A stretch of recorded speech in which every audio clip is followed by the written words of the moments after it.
الحمد لله الذي أنزل على عبده الكتاب ولم يجعل له عوجا قيما لينذر بأسا شديدا من لدنه ويبشر المؤمنين الذين يعملون الصالحات أن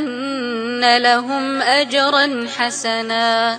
ماكثين فيه أبدا وينذر الذين قالوا اتخذ الله ولدا ما لهم به من علم ولا لآبائهم كبرت كلمة تخرج من أفواههم إن يقولون إلا كذبا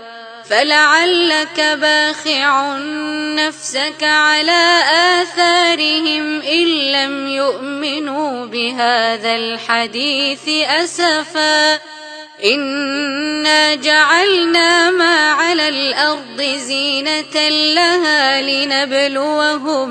لنبلوهم أيهم أحسن عملا وإنا لجاعلون ما عليها صعيدا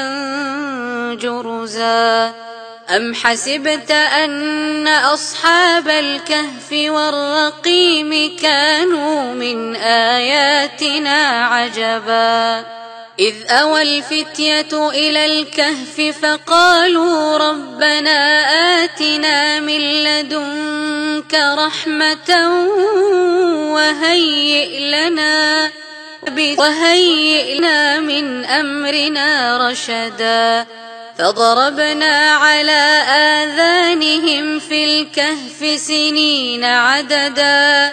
ثم بعثناهم لنعلم أي الحزبين أحصى لما لبثوا أمدا نحن نقص عليك نبأهم بالحق إنهم فتية آمنوا بربهم وزدناهم هدى وربطنا على قلوبهم إذ قاموا فقالوا ربنا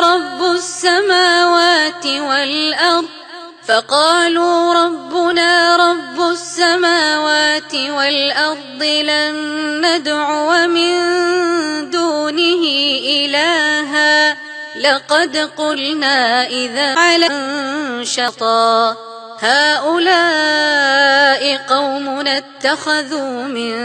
دونه آلهة لولا يأتون عليهم بسلطان بين فمن أظلم ممن افترى على الله كذبا وإذ اعتزلتموهم وما يعبدون إلا الله فأووا إلى الكهف ينشر لكم ربكم من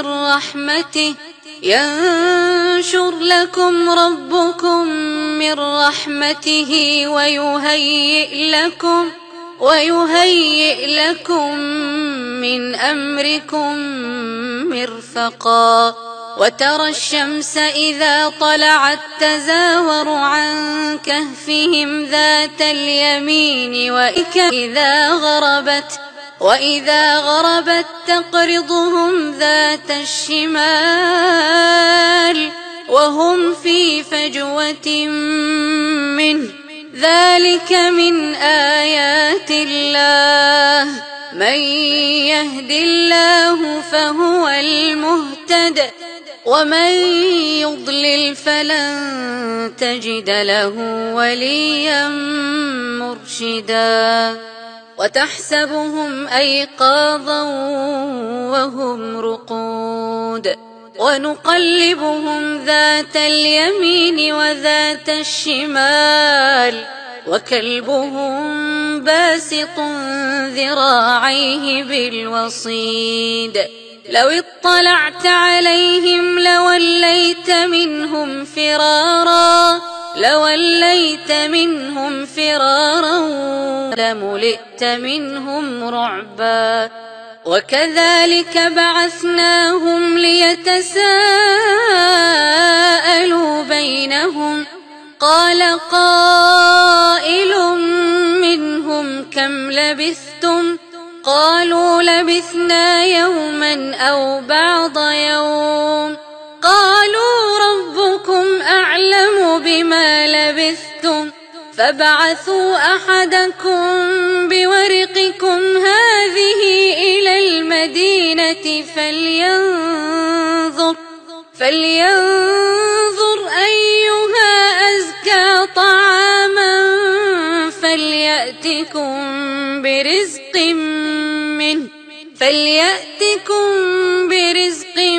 منه وليتلطف ولا يشعرن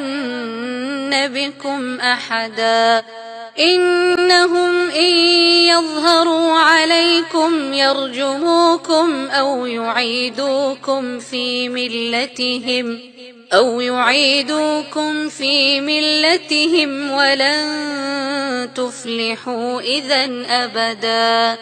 وكذلك أعثرنا عليهم ليعلموا أن وعد الله حق وأن الساعة لا ريب فيها إذ يتنازعون بينهم أمرهم فقالوا ابنوا عليهم بنيانا ربهم أعلم بهم قال الذين غلبوا على أمرهم لنتخذن عليهم مسجدا سيقولون 3 رابعهم كلبهم ويقولون 5 سادسهم كلبهم رجما بالغيب ويقولون 7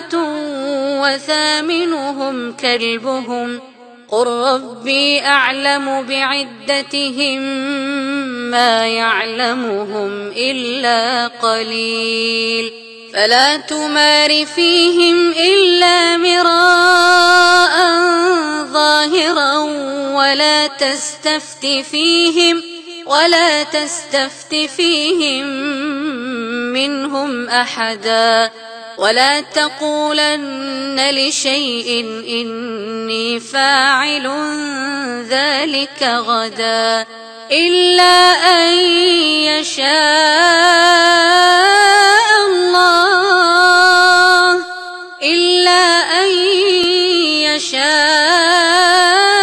الله واذكر ربك إذا نسيت وقل عسى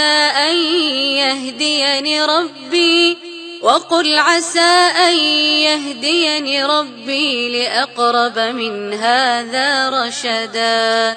ولبثوا في كهفهم 300 سنين وازدادوا 9 قل الله أعلم بما لبثوا له غيب السماوات والأرض أبصر به وأسمع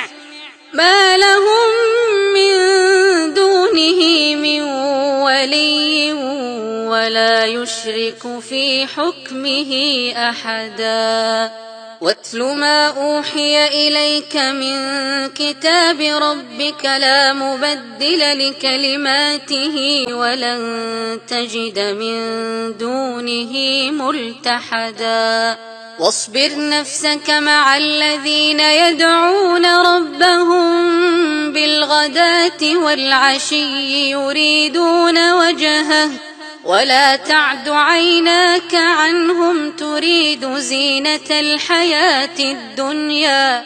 ولا تطع من أغفلنا قلبه عن ذكرنا واتبع هواه وكان أمره فرطا وقل الحق من ربكم فمن شاء فليؤمن ومن شاء فليكفر إنا أعتدنا للظالمين أحاط بهم سرادقها وإن يستغيثوا يغاثوا بماء كالمهل يشوي الوجوه بئس الشراب وساءت مرتفقا إن الذين آمنوا وعملوا الصالحات إنا لا نضيع أجر من أحسن عملا أولئك لهم جنات عدن تجري من تحتهم الأنهار يحلون فيها من أساور من ذهب ويلبسون ثيابا خضرا من سندس واستبرق متكئين فيها على الأرائك نعم الثواب وحسنت مرتفقا واضرب لهم مثل الرجلين جعلنا لأحدهما جنتين من أعناب وحففناهما بنخل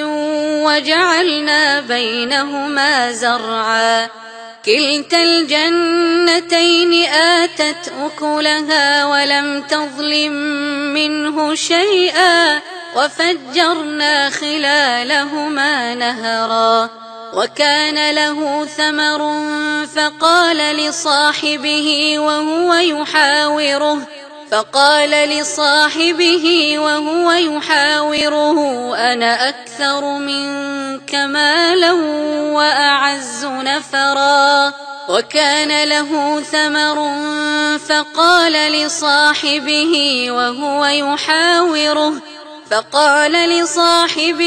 وهو يحاوره أنا أكثر منك مالا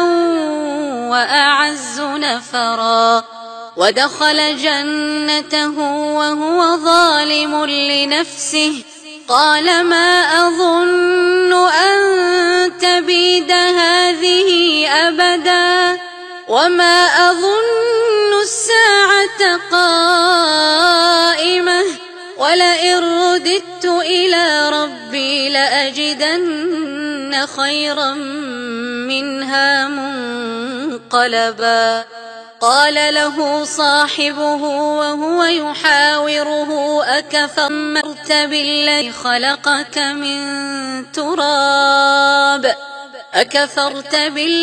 خلقك من تراب ثم من نطفة ثم سواك رجلا لكن هو الله ربي ولا أشرك بربي أحدا ولولا إذ دخلت جنتك قلت ما شاء الله لا قوة إلا بالله إن ترني أنا أقل منك مالا وولدا فعسى ربي أن يؤتيني خيرا من جنتك ويرسل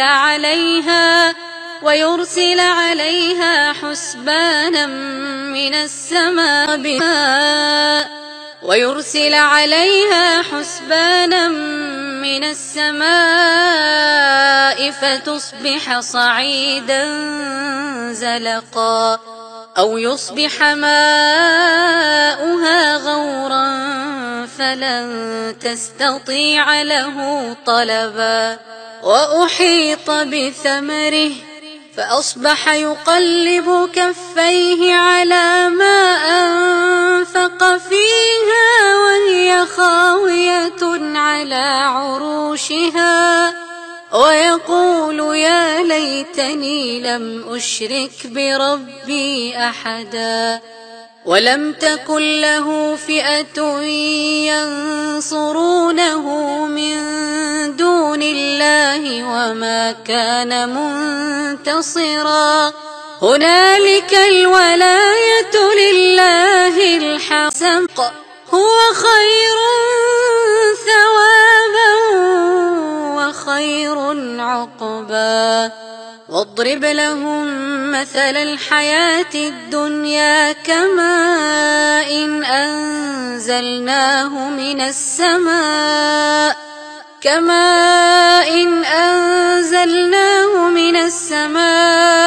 فاختلط به نبات الأرض فأصبح هشيما تذروه الرياح، وكان الله على كل شيء مقتدرا. المال والبنون زينة الحياة الدنيا، والباقيات الصالحات خير عند ربك ثوابا وخير أملا. ويوم نسير الجبال وترى الأرض بارزة وحشرناهم فلم نغادر منهم أحدا. وعرضوا على ربك صفا لقد جئتمونا كما خلقناكم أول مرة بل زعمتم أن لن نجعل لكم موعدا. ووضع الكتاب فترى المجرمين مشفقين مما فيه ويقولون يا ويلتنا ما لهذا الكتاب لا يغادر صغيرة ولا كبيرة إلا أحصاها ووجدوا ما عملوا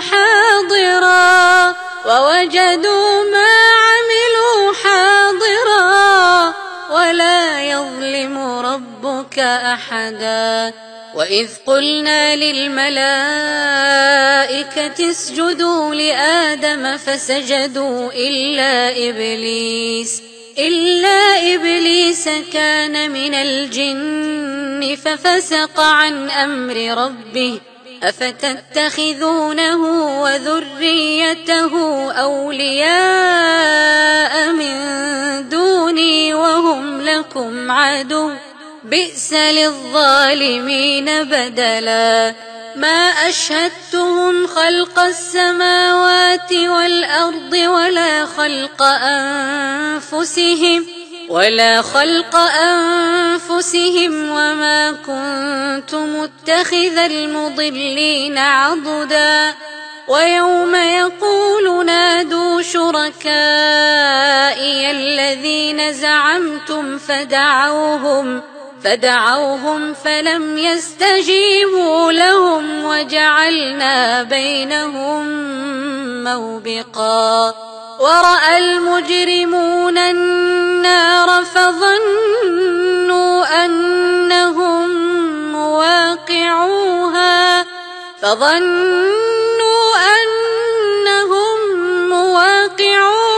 ولم يجدوا عنها مصرفا.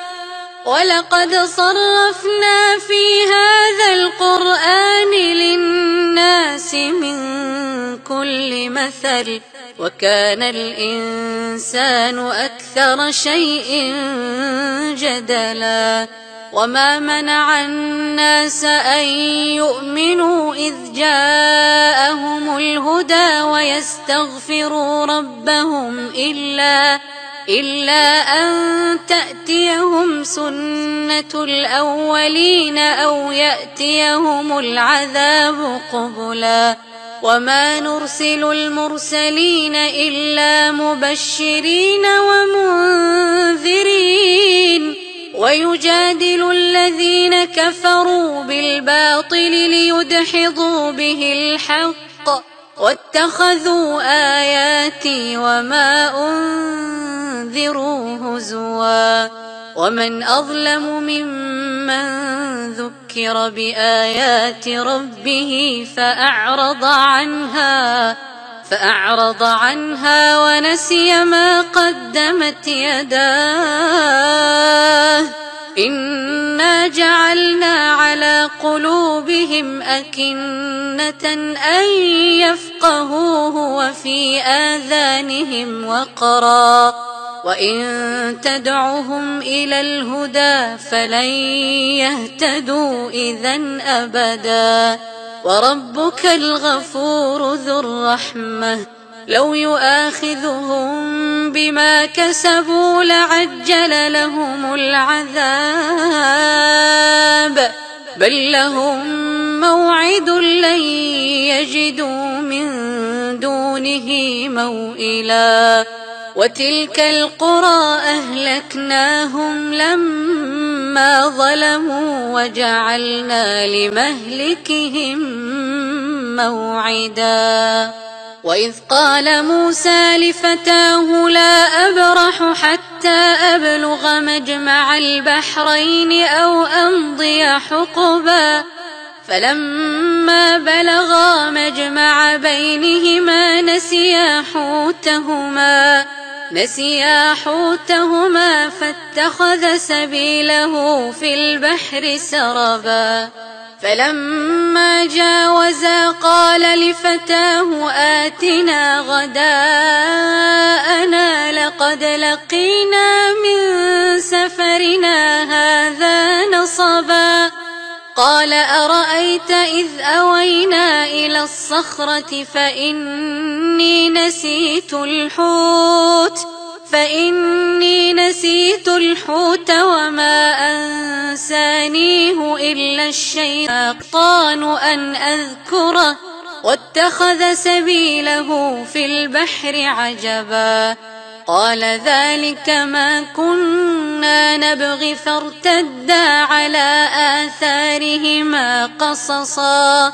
فوجدا عبدا من عبادنا آتيناه رحمة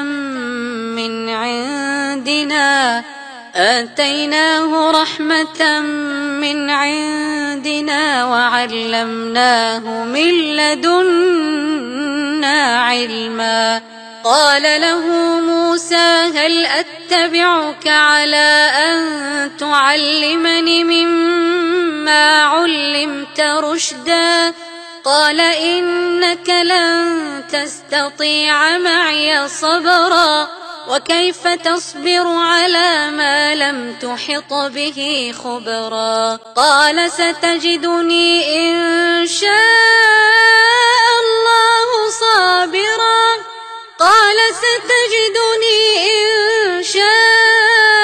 الله صابرا ولا أعصي لك أمرا قال فإن اتبعتني فلا تسألني عن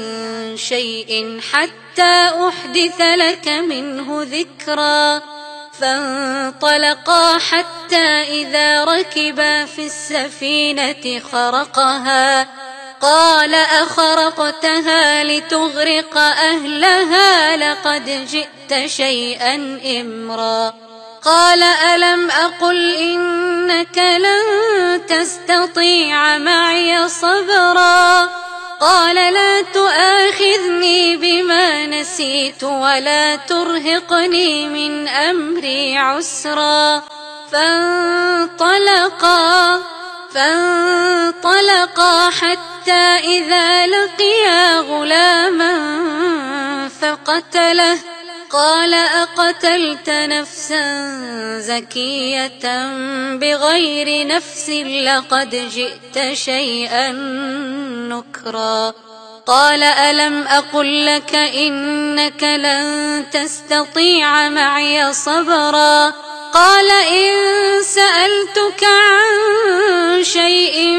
بعدها فلا تصاحبني قد بلغت من لدني عذرا فانطلقا حتى إذا أتيا أهل قرية استطعما أهلها فأبوا أن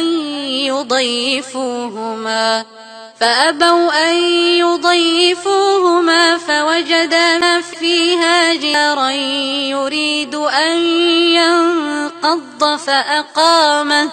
قال لو شئت لاتخذت عليه أجرا قال هذا فراق بيني وبينك سأنبئك بتأويل ما لم تستطع عليه صبرا أما السفينة فكانت لمساكين يعملون في البحر فأردت أن أعيبها وكان وراءهم ملك يأخذ كل سفينة غصبا وأما الغلام فكان أبواه مؤمنين فخشينا أن يرهقهما طغيانا وكفرا فأردنا أن يبدلهما ربهما خيرا منه زكاة وأقرب رحما وأما الجدار فكان لغلامين يتيمين في المدينة وكان تحته كنز لهما وكان أبوهما صالحا فأراد ربك أن يبلغا أشدهما ويستخرجا كنزهما رحمة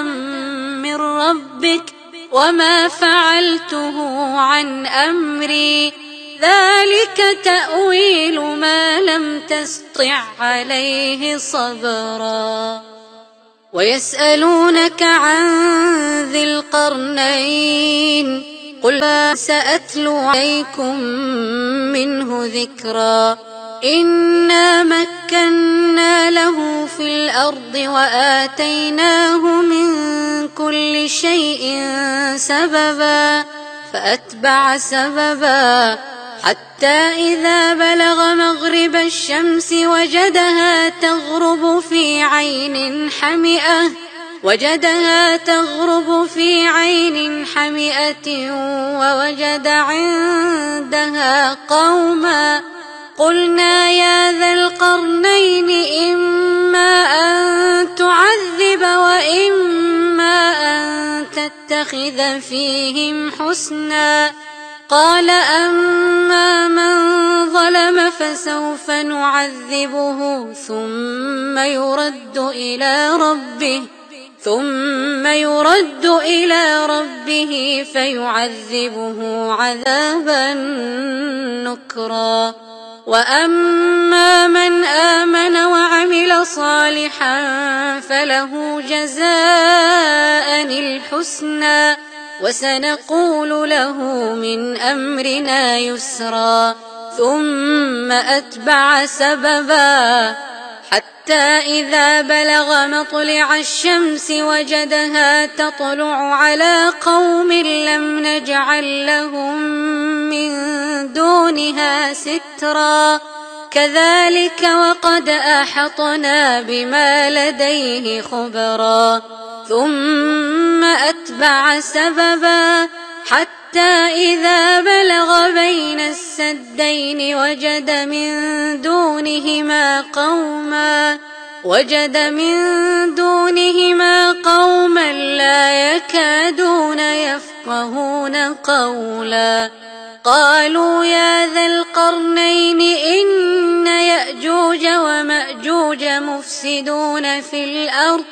إن يأجوج ومأجوج مفسدون في الأرض فهل نجعل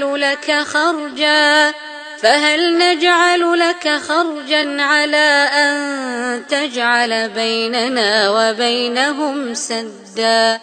قال ما مكني فيه ربي خير فأعينوني بقوة أجعل بينكم وبينهم ردما آتوني زبر الحديد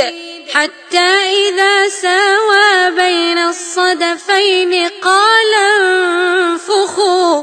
حتى إذا جعله نارا قال آتوني أفرغ عليه قطرا فما استطاعوا أن يظهروه وما استطاعوا له نقبا قال هذا رحمة من ربي فإذا جاء وعد ربي جعله دكاء وكان وعد ربي حقا وتركنا بعضهم يومئذ يموج في بعض ونفخ في الصور فجمعناهم جمعا وعرضنا جهنم يومئذ للكافرين عرضا الذين كانت أعينهم في غطاء عن ذكري وكانوا لا يستطيعون سمعا أفحسب الذين كفروا أن يتخذوا عبادي من دوني أولياء إنا أعتدنا جهنم للكافرين نزلا قل هل ننبئكم بالأخسرين أعمالا الذين ضل سعيهم في الحياة الدنيا وهم يحسبون أنهم يحسنون صنعا أولئك الذين كفروا بآيات ربهم ولقائه فحبطت أعمالهم فلا نقيم لهم يوم القيامة وزنا ذلك جزاؤهم جهنم بما كفروا واتخذوا آياتي ورسلي هزوا إن الذين آمنوا وعملوا الصالحات كانت لهم جنات الفردوس نزلا خالدين فيها لا يبغون عنها حولا قل لو كان البحر مدادا لكلمات ربي لنفد البحر قبل أن تنفد كلمات ربي ولو جئنا بمثله مددا قل إنما أنا بشر مثلكم يوحى إلي أنما إلهكم إله واحد فمن كان يرجو لقاء ربه